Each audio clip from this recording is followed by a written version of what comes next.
L'Europe a été le premier continent après l'Amérique du Nord où les adventistes du 7e jour ont commencé leur travail missionnaire.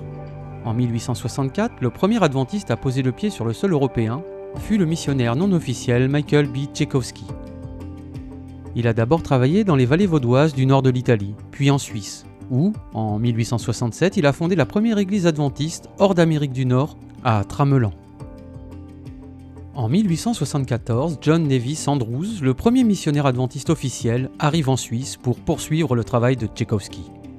Aujourd'hui, la Suisse fait partie de la division européenne de l'Église adventiste du 7e jour. Ce territoire comprend 20 pays et près de 200 000 adventistes. Cette région compte des maisons d'édition, des écoles, des centres de médias, des hôpitaux et d'autres institutions adventistes. À Gland, en Suisse, un camp d'été adventiste appelé La Plage fonctionne de manière saisonnière depuis des années.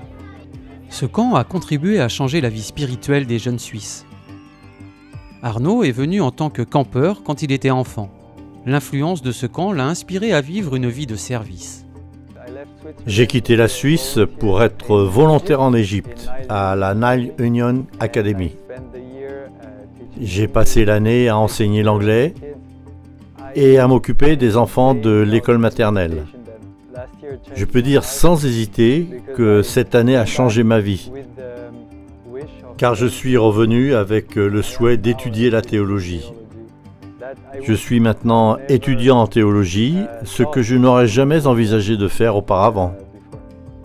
Arnaud reconnaît que l'environnement spirituel et le soutien pendant ses jeunes années à la plage ont été déterminants dans sa décision ultérieure de servir en Égypte. Suite à ses expériences enrichissantes en tant que campeur, il est revenu en tant que responsable de camp au cours de ces dernières années.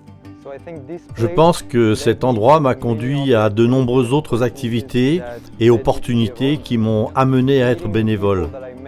Les personnes que j'ai rencontrées ici et cette incroyable expérience m'ont motivé à continuer. Je me souviens des blagues que nous faisions avec des amis sur des vidéos que nous réalisions chaque jour en guise de récapitulatif, et nous en faisons encore beaucoup. Voir cela de nombreuses années après me fait encore sourire. Je crois que les personnes que j'ai rencontrées ici et les camps, les activités m'ont vraiment beaucoup motivé. Le camp est saisonnier et ne peut fonctionner que pendant les mois les plus chauds, en raison des installations limitées de la tuyauterie et de la plomberie. Pendant les mois les plus froids, les tuyaux gèlent, rendant la cuisine et les salles de bain inutilisables. La cuisine est également limitée. Cet espace restreint a besoin d'une rénovation avec une zone de stockage des aliments, un meilleur aménagement et de nouveaux appareils. De telles améliorations permettraient le fonctionnement du camp toute l'année, et ainsi offriraient de nouvelles possibilités de service. Il y a une chose dont je me suis rendu compte quand j'étais en Égypte et quand je suis revenu.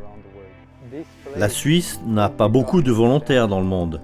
Cet endroit pourrait devenir un centre de formation et un centre pour aider les jeunes à trouver leur vocation au service de la mission, en Suisse ou hors de Suisse. Je sais que dans les églises ici, nous avons beaucoup de jeunes qui ne savent pas vraiment ce qu'ils veulent faire de leur vie. Avoir un centre, avoir un endroit comme celui-ci avec des formations, avec des pasteurs ici pour les aider, serait une grande chance pour eux de comprendre ce qu'ils veulent faire de leur vie. Prenons mon exemple. Auparavant, je n'avais jamais pensé qu'un jour, j'étudierais la théologie. Mon but est défini. Ce lieu pourrait devenir un endroit idéal pour que les jeunes comprennent la mission et le but que le Christ nous demande de suivre. Ce trimestre, une partie de votre offrande du 13e sabbat sera consacrée aux rénovations de la plage. Votre contribution permettra de mettre en place davantage de programmes tout au long de l'année et de les étendre à d'autres groupes d'âge. Merci de prier pour ce projet en Suisse. Merci pour votre soutien à l'offrande qui fait une différence dans la vie de personnes comme Arnaud.